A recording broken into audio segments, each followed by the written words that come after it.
how about since we are late to start, like 7 minutes, I don't want to give a break. I would rather finish earlier uh, than take a break. And how about that? Huh? So we continue non-stop. I let you go before 5, I promise. All Yeah, right. everybody's agreeing. Oh yeah, that's what I'm talking about. Okay, guys. All right. Today, the lecture. Today, I'm gonna talk about two lectures: the learning and the memory. Inshallah, tomorrow, inshallah, we're gonna talk about the emotion and cognitive or cognition. Okay. Uh, so let's start. By the way, this is a slide for the hippocampus, cells from the hippocampus, because we're going to talk about this structure, how important this structure. These cells I cultured by myself from embryo. This is a normal cell. You guys can see the mouse, right? I can point later on.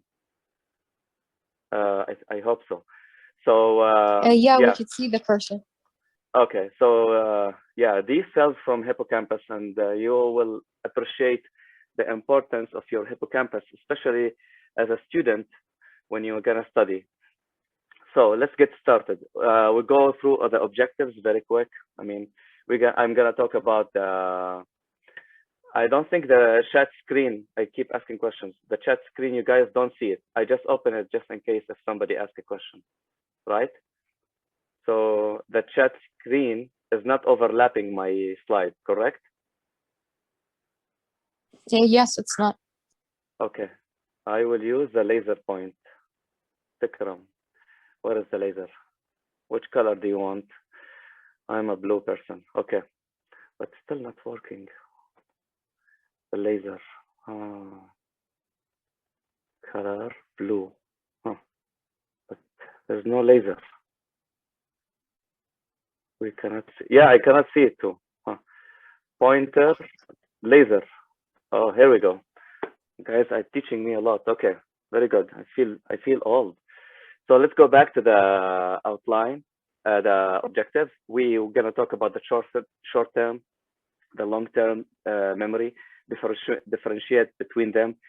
Very important. Okay, I always like to highlight in my lecture about the important stuff for exam. Ask the previous year, so please pay attention to the lecture. You will be gold. Okay, so we're gonna talk about the explicit and the implicit memory. Okay, and the difference between them. And we're gonna talk about when we have a long-term potentiation or the long-term storage, long-term depression. Okay, and how we gonna affect that on the gene and the chromatin structure, how it's gonna be affected and changed by that. So let's get started, guys. Okay. I like this quote. The learning refers to a change in a behavior that results from acquiring knowledge about the world. And memory is the process by which that knowledge is encoded, stored, and later retrieved. How cool is that? So to go through the first slide, just to make it simple for all of you, okay? Another way of exploring the transfer of information from immediate to short-term to long-term memory. This is just like a graph to show like you have an immediate memory, which can last to a few seconds, short memory, seconds to minutes, and the long one, which you hope you have when you store the information from the lectures in order to study for the exam. And all of them eventually you might forget it, which you hope not to do that. I would like to start now the lectures with a story. I know that I always, maybe you guys remember this famous quote I always tell you, there is no such an accident, everything happened for a reason. Here is a story. This is an MRI I'm showing for a patient. And this is the first and the best studied case was a patient called HM. Okay. And if you want to ask why it's HM, it's just they give him the initial. Okay? So, and this patient died, I think, in 2008. Yes, 2008, and then his name, Henry Molaison, was revealed. Anyway, we call him HM guy. So this HM guy, 27 years old, had suffered from horrible, untreatable temporal lobe epilepsy. This poor guy, he couldn't even have a normal life because of the amount of the seizures and the suffering from the epilepsy. Now, that is due, he had a bicycle accident, if you want to call it, or incident, when he was 7 years old. And this epilepsy or the seizures continue and increase dramatically with his life. So what happened, he met a very talented, they said, this is what they said in the story, surgeon, a neurosurgeon. And he told him, hey, Henry, I can deal with the seizures. I will solve it. He said, what you gonna do? He said, I will just remove part of your brain. That's it. He said, the guy was desperate.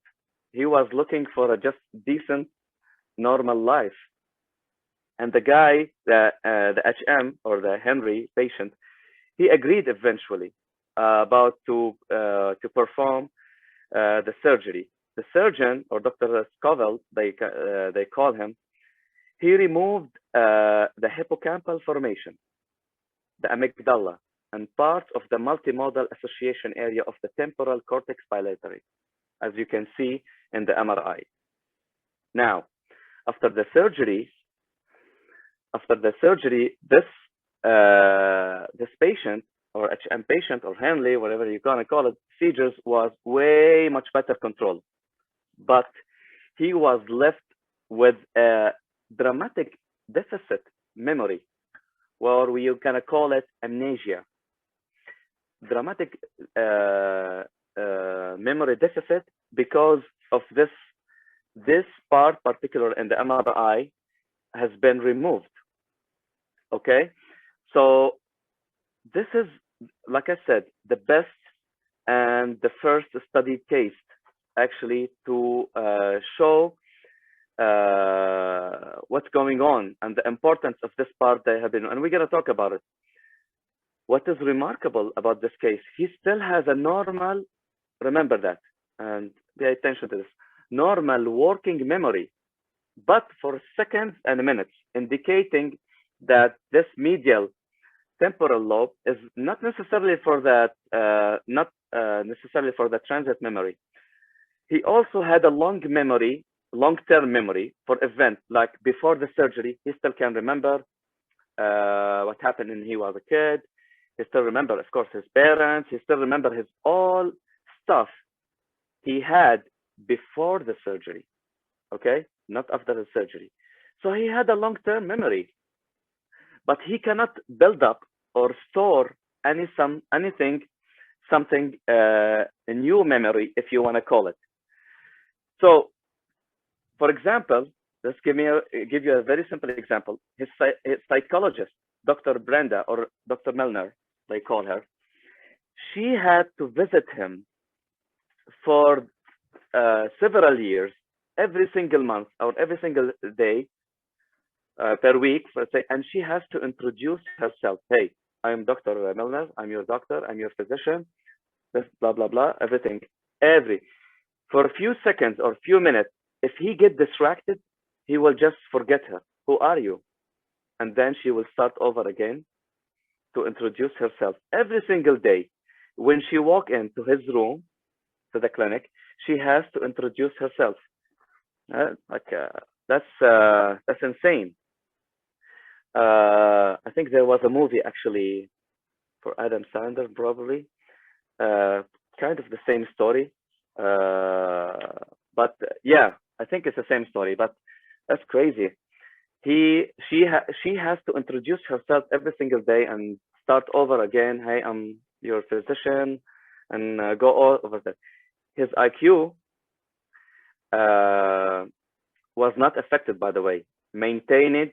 He was like a bright to normal person. So his IQ is not changed.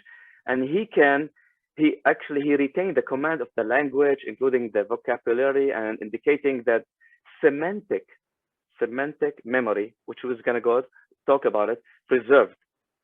Now, what he's missing and dramatically missing that part is his ability to transfer the new information from working memory to a long-term memory.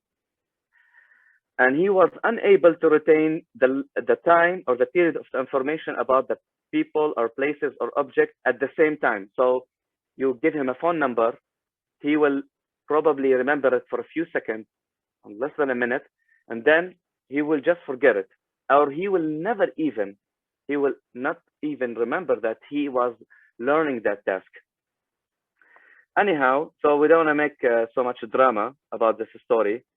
The bottom line I want to tell you for this, they did a study on this guy, and like I said, when they removed that portion and also the hippocampal and the amygdala, we already mentioned that.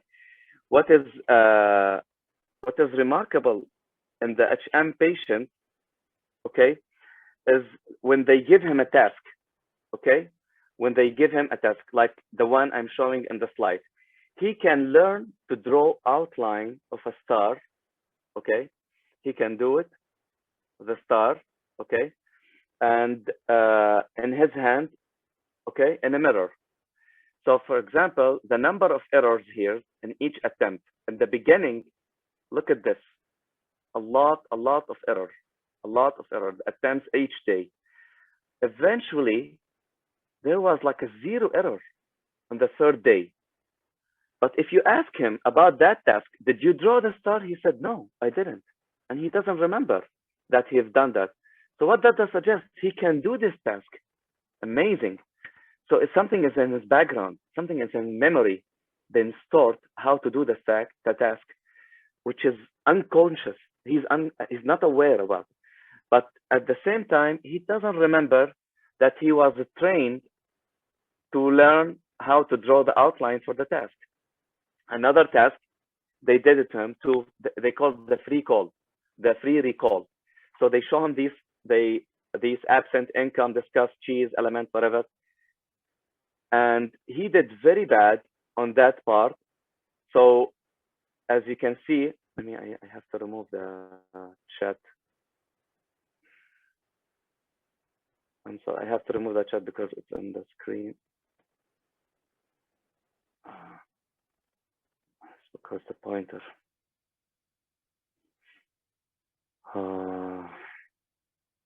Okay. Laser. Here we go. So yeah, the chat was in this area. So the control, and this is the Henry, the HM, his task, the amnesia patient. The free recall, he didn't do good actually. But after priming, meaning giving the first 3 letters, comparing it to the control, which is a normal person, he did a very good job. So what does that mean? This is interesting. So what does this mean? This means that in this distinction between the forms of the long-term memory and this patient is a fundamental difference between a norm, like we have to talk about long-term memory, but it can be classified as explicit or implicit, 2 types of long-term memory.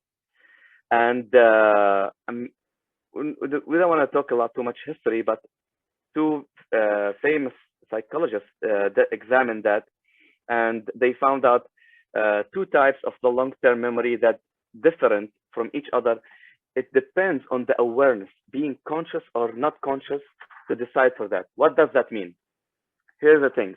It's a nice classification to define, to differentiate between 2 of these memories. As you can see in this figure, you can see the implicit, non-declarative, the explicit declarative. Now, this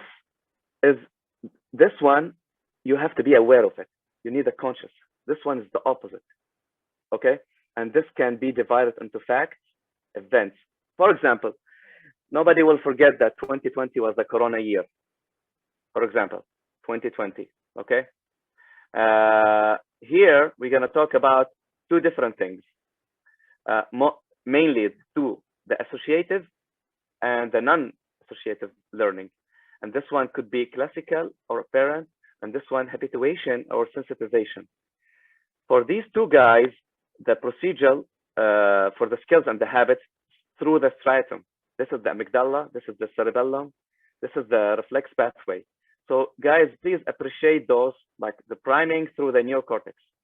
The amygdala, we're gonna talk about it. It's the center of fear. And if this is, I'm not trying to stimulate your amygdala in your brain. It's not a simple lecture, but inshallah, it's gonna be very simple. And this is the cerebellum for a skeletal, let's say, habits you're gonna develop later on. But this is through the associative learning, which could be classical or apparent, or this is different one.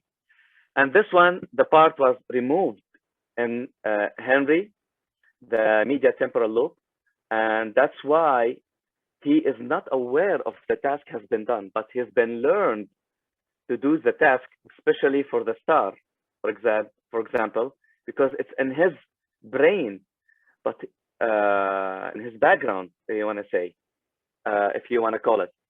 So let me ask you a question. I hope, I mean, most of us, let's say, do the praying, the 5 times prayer. What do you think your prayer? Is it from the explicit or the implicit memory?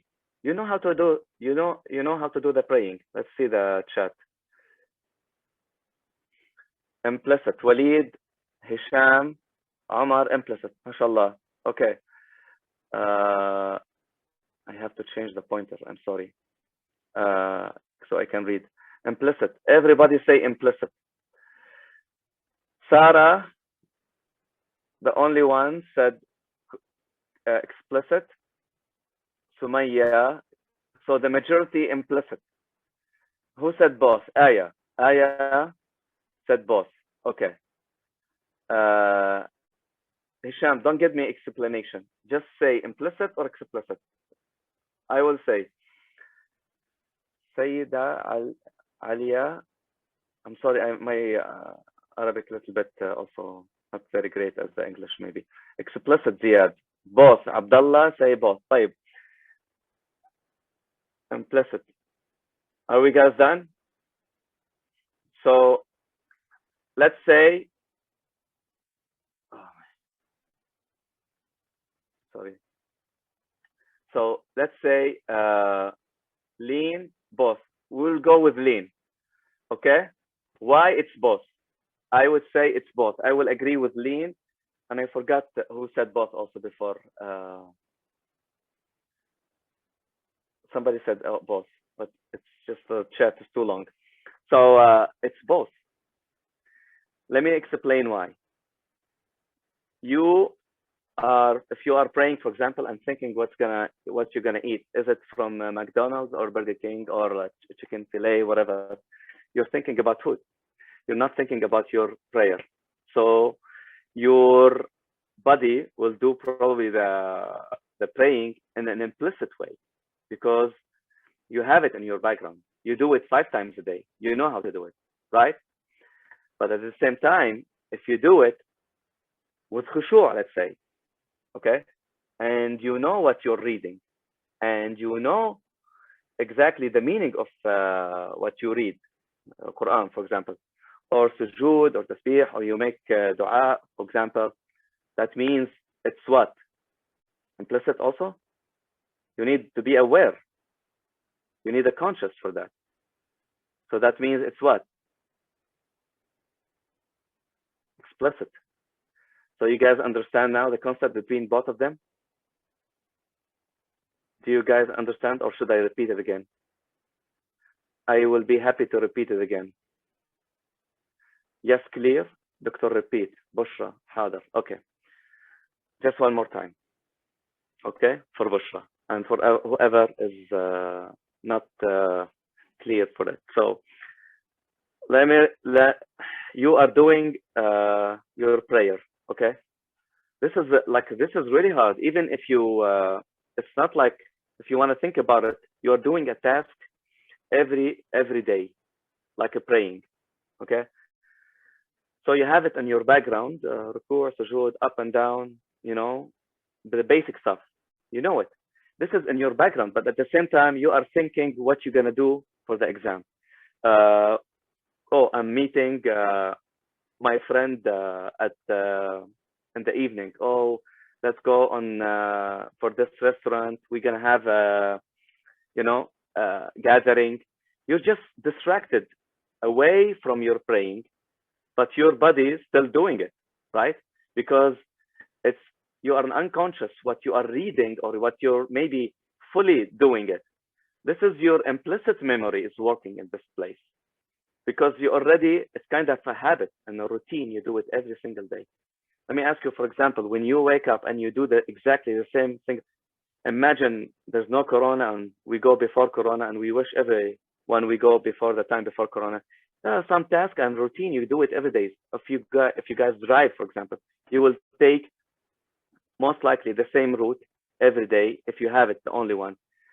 Do you guys like think about how to hold the steering for the car, or like these stuff by default you don't think? Or when you ride your bicycle, do you think about the details, how to hold and pedaling the bicycle? No, this is in your background, you're implicit.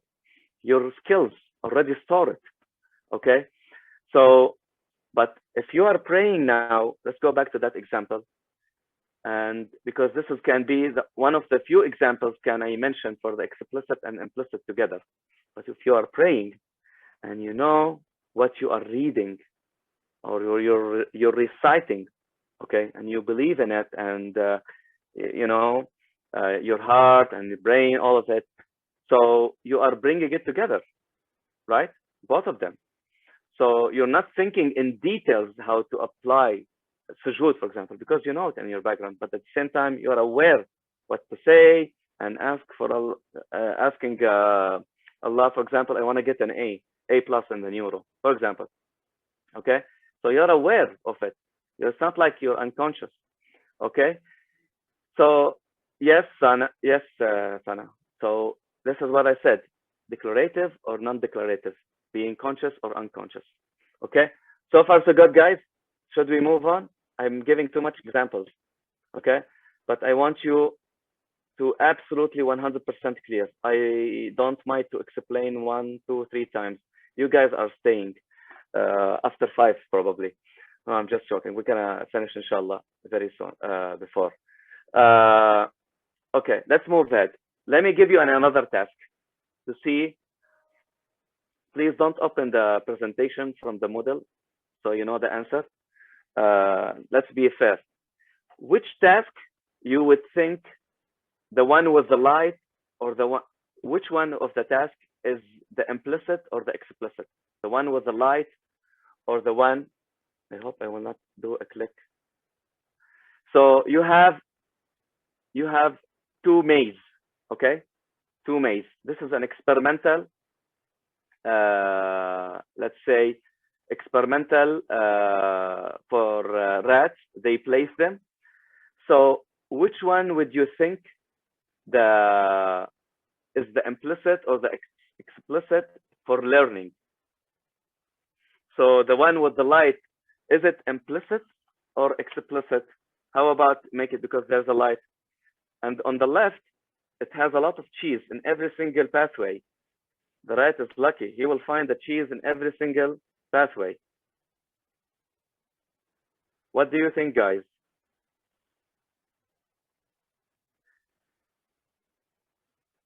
Let's see. Don't say first, Bushra. Tell me right and left. The light is explicit or implicit? How about that? Light and without light, explicit. That will work. Okay. So light, implicit, light, implicit. Interesting. You guys are good.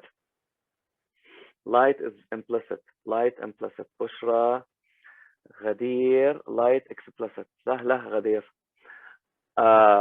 Sama, also Hisham, Aya, Abdullah, Sana. Oh, now you changed Sana. Okay.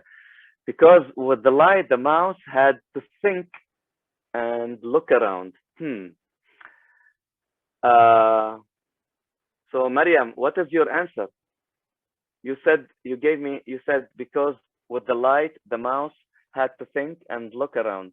What do you mean? Light is explicit. Walid, oh, this is Walid. Mariam, can you answer me? You can speak if you want. Anybody can speak. Implicit is light, Mariam said. Okay, you're right, Mariam. So the one with the light is the implicit. It's implicit learning, and this is explicit. So let me explain to you the example, and we're going to talk about it. In this experiment, the scientist and his colleague, they demonstrated a fundamental difference actually in the neural structure underlying these two types of memory. So they tested both types of memory using the same 8R maze. Again, there's a movie, actually, very nice movie, Maze.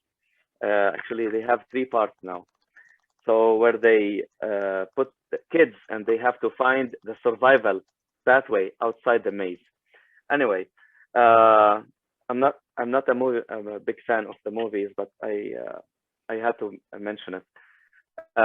So anyhow, so they tested both types of memory using the same 8R maze I said, okay? Explicit memory was tested with a win shift. They call it win shift, like you can see here. So they placed the rat in every single day. So every single day, for example, for day 1, he will find the cheese in this one. And then after several days, he will find it here, but he will remember that this pathway, he already got the cheese. So there's no cheese here. Make sense? I will open the chat. So I want to make sure you guys got it. This is the difference. They put the cheese in every single place. Okay? And now, the first day, for example, day 0 or day 1, if you want to call it, he found the cheese in this one. He will remember that they don't, like they said, after several days, the rat remember, how smart this rat, huh? That this pathway, there's no cheese because he already had it. So this is why they call it a win shift. So this task was to minimize the wasted effort by remembering where he had already found the food, which is, they call it the win. Okay? So he's aware, right? He's aware that this is the pathway. Do you think he's like, oh, he's unaware and unconscious, and he thinks this is, so he learned that this pathway, he already had the cheese, which is a win. Okay? The second day, he will use a different pathway, and etc. So he's learning every single day which pathway he already used to win the cheese. Make sense, guys?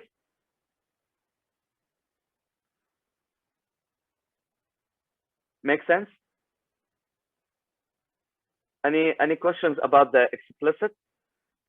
Is like classical conditioning? Let's talk about this. I think this is Hala is asking the classical conditioning, because this is account for COM2.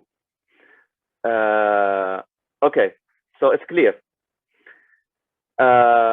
Anybody feel free to unmute and talk to me if you guys have any issue, please. I'm happy to help. Now let's talk about the implicit learning.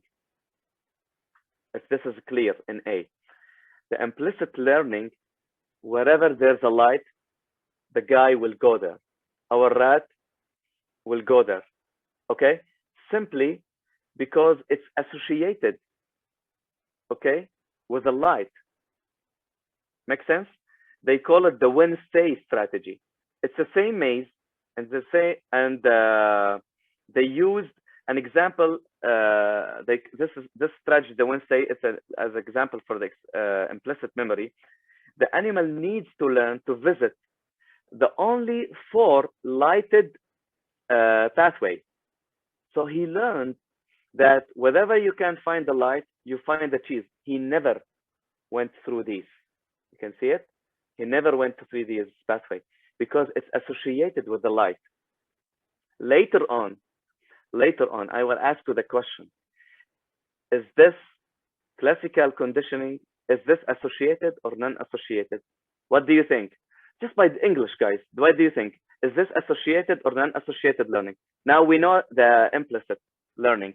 Remember, I told you we're gonna talk details about non-associative or associative. Excellent. So we got, all of us agree it's an associative learning. Does anybody wanna disagree with us and say non-associative and step up and say why?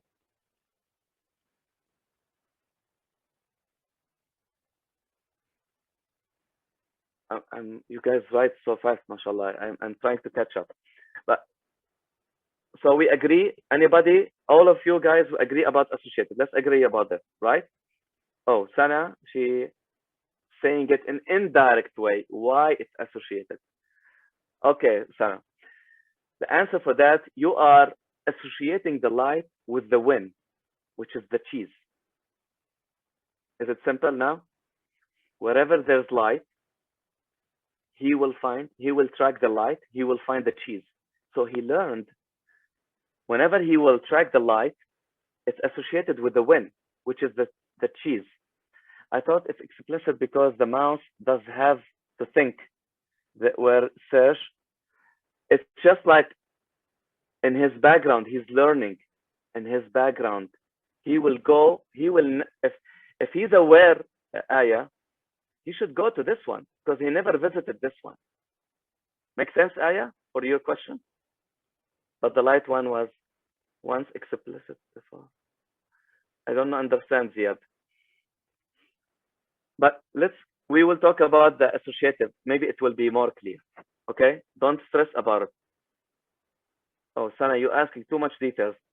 No. Don't worry about the emotional associated learning now. Okay? So let's go ahead. Guys, I'm glad I'm getting your attention, but let's move on. We will have more examples, okay? So just relax.